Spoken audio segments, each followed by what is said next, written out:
Good morning and happy birthday to you, even if it's not your real birthday, because every day is the first day of the rest of your life, and therefore every day is your birthday if you choose to celebrate life. Today we're talking about failures and achievements. It's not the first thing because the starfish story is the first thing on the list, but we're going to talk about that in a moment. Happy birthdays though, we always do happy birthdays. Sometimes we do them at the end and sometimes we forget them entirely. It has been 3 days, I apologise for that, but here we are with 5 Minutes of Fire from John Lianne. It is a bit chilly. I could do the fire now. The flappy gloves have come out, and it is quite chilly outside. Winter is definitely coming, as they used to say on Game of Thrones. Winter is coming. Cool. Anyway, so let's do happy birthdays first. Let's go in reverse order again because it's been 3 days. So happy birthday from Sunday for Natalie and Claire. Hope you're both well. I'm not sure where you are these days, Claire, but hope life is treating you well and your little daughter. Happy birthday also from Monday, so that was yesterday, absolutely, yes, to Maria, Lucy Douglas, the rum lady, Elaine Hopkins, Stefano Puccello, the nice Italian guy from Cheltenham, Chris Waters, Sarah Stoker.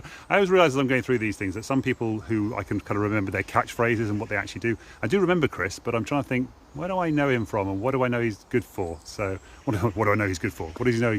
What he's well known for is what I mean. So anyway, happy birthday to you anyway, Chris, for yesterday. Sarah Stoker, I think I met at an event in London a long time ago, and Paul Marchant as well. So anyway, happy birthday to you guys from yesterday. So I apologise if I don't say what it is I know you for. I guess for some reason it's just not stuck in my mind or something like that. So apologies to anybody who I don't say anything for. I just realised I did it for Natalie as well. Can you remember Claire very clearly? I can't remember where I know Natalie from particularly. And I guess I probably haven't interacted with you as much as online, things like that basically. So anyway, there you go. It's just life, isn't it, sometimes? And I do have, I think, 3,000 friends on Facebook now as well, so it's kind of hard to keep track of every single person. But here I am, doing my best anyway. Happy birthday to you anyway, and happy birthday to the people whose birthdays it is today. Jacob, Sarah, Lianne, Steve Meller, the web guy. It's easy, I think it's web anyway. Web and film, I think. David Laycock, David Laycock, David Wheeland, not sure where I know as well, and Chris Burry, of course, H2O, hairdresser guy, hope your teeth are doing well, Chris, and also the guy who I started diarybooker.com with way back in 2009, 2010, or he's one of the guys I started Diary Booker with, at least anyway. Diary Booker is still going, diarybooker.com, go check it out if you want to.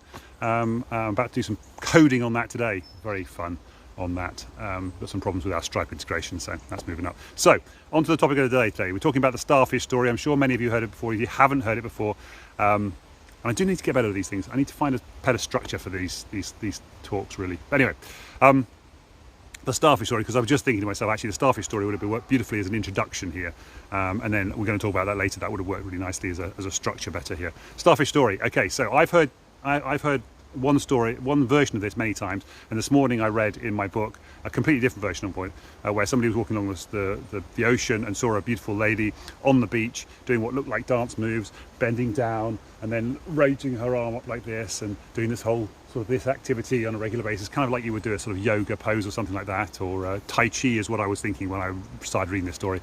But I've also heard the story of an old man walking along the beach and finding a little boy doing a similar sort of thing, and basically what happened is the little boy, this is the version of the story I know, the little boy was reaching down and picking up a starfish that had got stranded. So sometimes during storms the starfish will come up onto the beach and get stranded on the beach and then can't get back into the sea. So the little boy was picking up a starfish and throwing it back into the sea, and the old man was looking at the beach and just realizing that there was miles and miles of beach, and there were starfish all the way along the beach. And the man said to the little boy, "What are you doing? What's the point of what you're doing? Because there's hundreds of them. You're never going to be able to do all of those starfish back into the sea. You're not even going to make a difference. What's the point?" And the little boy picked up one starfish, held it up like this and said, "I'm going to make a difference to this one." Splash. And then picked up another one and said, "I'm going to make a difference to this one." Threw it back into the sea and splash. So he might not be able to save every single starfish on the beach. He may well do if he stuck at it long enough.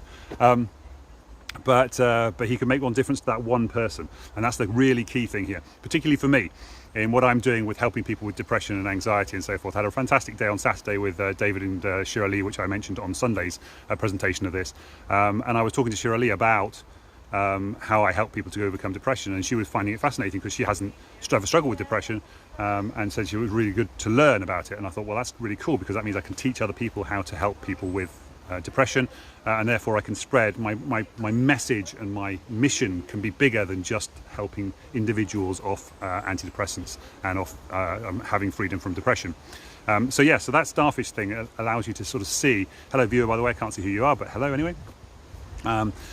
You see that you can make one difference, and there's no reason to not do something just because you can't make a difference to the whole world. I mean, I'd love to eliminate depression from the entire world, from every single person, but there's no way I could possibly do that. But I can help one person, and then I can help the second person, and then I can help a third person, and maybe those 3 people will go on and help one person each themselves, and then I've helped 6 people. Maybe they'll all help 2 people each, and then I've helped 6 people, or rather 9 people in total. That's just how these things work. And then the second story, which was kind of related to that, was I've adjusted this because I've heard a different version of this story as well, which was that he was sitting at his dining room table, and his dad was just going through his family, and he was the youngest of the 3 boys, I think it was, at the table, and asking them what they'd done during the day. And of course the boys were talking about their achievements, what they, here's all the fantastic stuff I've done, here's the successes I've done, here's fantastic. And the dad was going, oh, fantastic, well done, well done. And of course they only get to the youngest one, and the youngest one then feels like he's not done anything that's as good as the other 2 boys, doing this compare-itis thing that we do on social media a lot of the time. It's not very good, not very useful.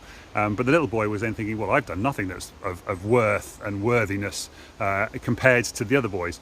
And I was thinking to myself, this story was going to go like, well, actually it would be better to flip it the other way around and go to the little boy first, and then go to the middle boy, and then go to the older boy, because then the achievements could get bigger and bigger, but the little one still feels like his achievements were really great and get really praised for that. And then the little one was like, well, and he could almost do this sort of, yeah, I was fantastic, but I did this amazing thing, and it's like, there's a better. But that would still make the little boy feel like he hadn't achieved anything. And then I remembered the story, I think it was Lisa something, I can't remember her surname, she's quite a well-known sort of public speaker. I think she said this, that when she sat down at the table, her dad asked her, what have you failed at today? And if she hadn't failed at anything, he would say to her, well, go out and fail at something now and then come back, whatever it is. And I thought it was just such a cool idea, because that's embedding in, rather than just focusing on the achievements, it's recognizing that we all fail constantly, and you have to fail in order to succeed. You have to try something first and fail at it to be able to work out how to make it better, how to be better at it. You have to have, well, you don't have to have, but personally I feel like I'm much better at helping people with depression because I've had depression, because I've struggled with social anxiety and had this phobia of talking to women, because I've been suicidal in the past. I know how it feels, and so therefore I feel like I've got a much better way of helping other people with that type of thing. Because I failed in my life, because I failed in my life, I can help other people to succeed, or at least succeed faster than I did. And I just think that's so much better. And it's the same thing in life as well. Lots of these things. You go to sales, for example. Any business has to have sales, right? You have to make money to be able to keep your business going. Diary book, a classic example. Haven't made enough sales from it. Made just enough to keep going the whole time, but never made it into a business where I'm actually paying myself a salary, for example. So it's kind of pointless business in that respect. But theoretically, I've got the whole world to go at with Diary Booker. Any beautician, barber, tattoo studio, driving school, any of them could use my system and find it useful, and it would be useful to them, and it would help their business run better and faster and quicker and more efficiently and more effectively. But can I get all of those people to start using the system? No, I can't. I went to loads of nail salons and stuff and tried to convince them to use Diary Booker, and they all just said, oh, it's an unnecessary expense, I'm quite happy with my paper and pen. I said, yeah, but you've got to remind your customers to turn up. And he said, oh yeah, but if they don't turn up, they just book again. It's like, yeah, but you're missing opportunities, and you're missing, it was very frustrating. Waxing bars are the same thing. What happens when people forget to turn up for their waxing? Are they, because there's a period of time, I know this, shouldn't know as much of this about this as I do, but there's a period of time when waxing is effective, and if you wait too long, it's not quite so effective, and if you go too early, it's not so effective. And there's a sweet spot where it's really effective, and you need to remind people to come in and get your waxing done at this point, because this is the best time to get your waxing done.